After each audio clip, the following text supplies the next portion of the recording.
मागील काही दिवसापासून वातावरणातील बदलामुळे व्हायरल फीवरचा ग्रामीण भागावर मोठ्या प्रमाणात परिणाम जाणवत आहे। त्यामुळे नागरिक त्रस्त झाले आहेत।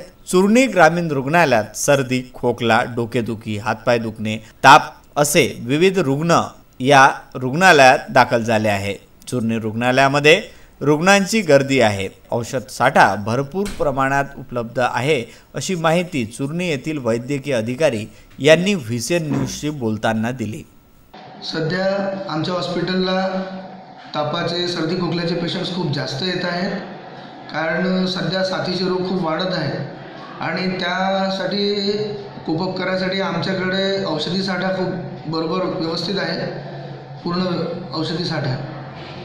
सर्व रुग्णालय हाऊसफुल असल्याचे चित्र पाहावयास मिळत आहे। कधी पाऊस येते, कधी मंद वातावरण, कधी खूप जोरदार पाऊस, तर कधी मधात, तर कधी उष्णता असणे या प्रकारामुळे वातावरणात मागील काही दिवसापासून बदल होत आहे। त्याचा परिणाम ग्रामीण भागातील नागरिकांवर होताना दिसून येत आहे। चुरणी येथून मारुती पाटणकर सह कॅमेरामन अबोध चव्हाण यांचा हा विशेष वृत्तांत।